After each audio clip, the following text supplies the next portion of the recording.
시청자 여러분 안녕하십니까? 즐겁고 건강한 새로운 한 주를 맞이하시기 바랍니다. 조은산 상소문 사태가 점점 확산되고 있습니다.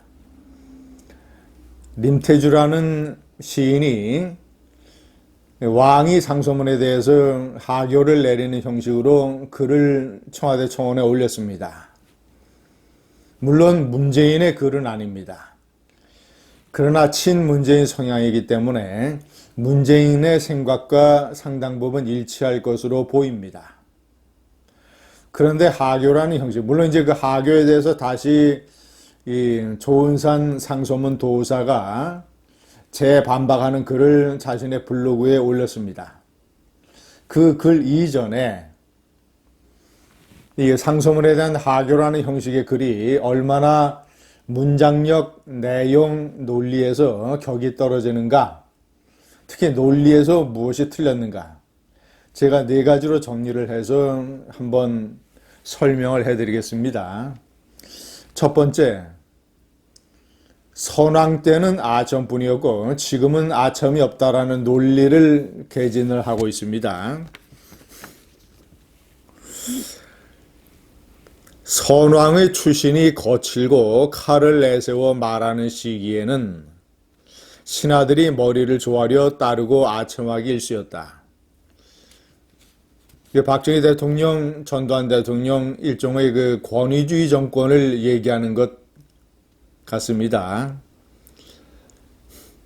그러나 이거 틀렸습니다. 박정희 대통령 때도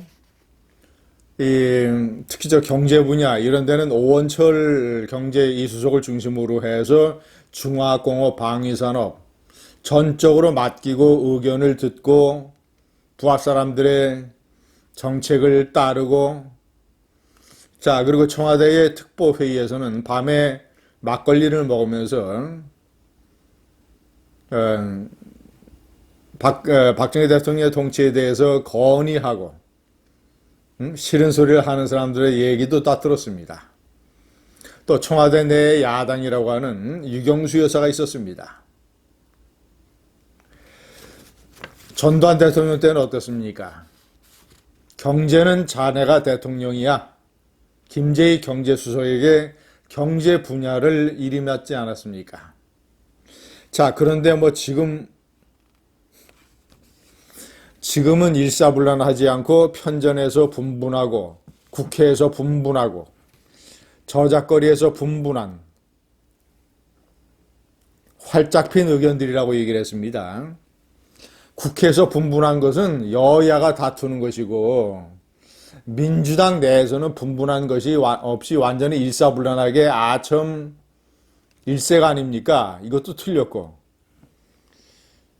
저작거리에서 분분하다? 아니 뭐 지금 저 지상파 방송이라든가 YTN 연합뉴스 이런 제가 얘기하는 문벼천가 방송들, KBS, MBC 공영방송, 이런 방송들이 분분한 방송입니까? 하나의 주파수로 방송을 하는 확성기 방송 아닙니까? 그런데 무슨 저작거리가 분분하다고요? 이것도 틀렸고, 편전에서 분분하다? 대통령 주재 수석회의에서 무슨 제대로 된 뜨거운 토론이라도 있었습니까? 자, 두 번째, 위안부 합의 폐기가 백성의 가오 때문이라고 얘기를 했습니다. 가오는 이제 체면이라는 뜻 아니겠습니까? 폼. 자, 이것은 조은산이가 명분에 치우쳐서 실리를 얻지 못하는 외교가 무능하다라고 비판한 것에 대한 반박입니다. 대표적으로 조은산은 한일 위안부 이 합의를 폐기한 것을 들었습니다. 그런 폐기 때문에 일부 백성을 챙긴다고 해서 많은 백성이 직업도 잃고 경제적으로 어렵고 피해를 입었다. 이것이야말로 명분 외교의 폐해다. 이런 걸 지적한 거 아니겠습니까? 자, 그런데 뭐라고 했는지 가관입니다. 가령 너에게 치유하기 어려운 상처를 입힌 친구가 있다고 치자. 뭐 일본을 얘기하는 것이죠. 반성할 줄도 용서를 구할 줄도 모르는 그 친구에게 진심 어린 사죄를 바라는 일이 화해를 해치는 일이더냐. 돈 몇 푼 받고 합의하고 아무 일 없었듯이 친하게 지내는 것이 내가 생각하는 정의이고 진리더냐. 나에게 명분은 의가 살아 있습니다.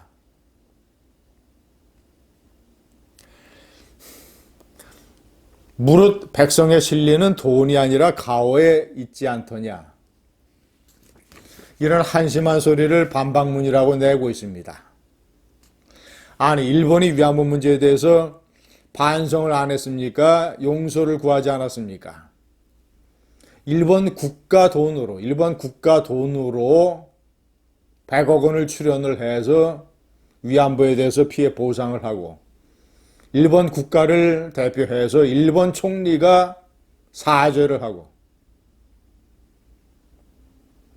이러이러한 액션이 있었는데, 그거를 무슨 반성할 줄도 모르고 용서를 구할 줄 모른다고 해서 이거를 돈 몇 푼이라고 표현을 해서 이런 식으로 어떤 이 근시안적인, 숲을 보지 못하고 나무만 보는 이런 문재인의 사고를 그대로 드러내고 있습니다.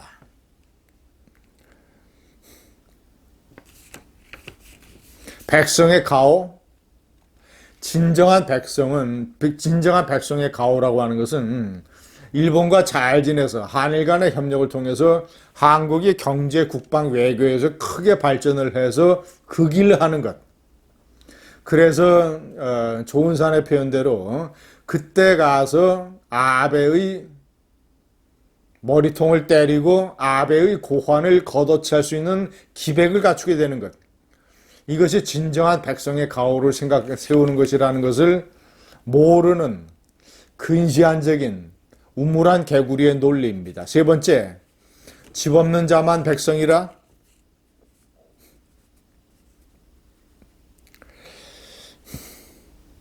나에게 백성은 집 없는 자들이고 언제 쫓겨날지 몰라 전전긍긍하는 자들이고,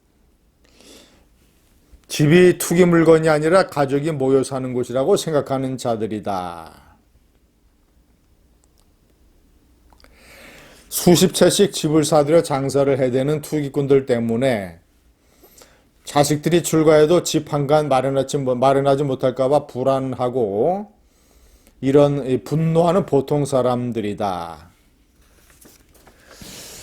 이 다주택자를 범죄자로 몰고 가는 문재인의 어떤 대단히 어떤 강박관념적, 피해의식적, 편파적 사고방식. 사실 부동산 임대업이라는 것, 다주택을 만들어서 그 다주택으로 하는 것을 텅텅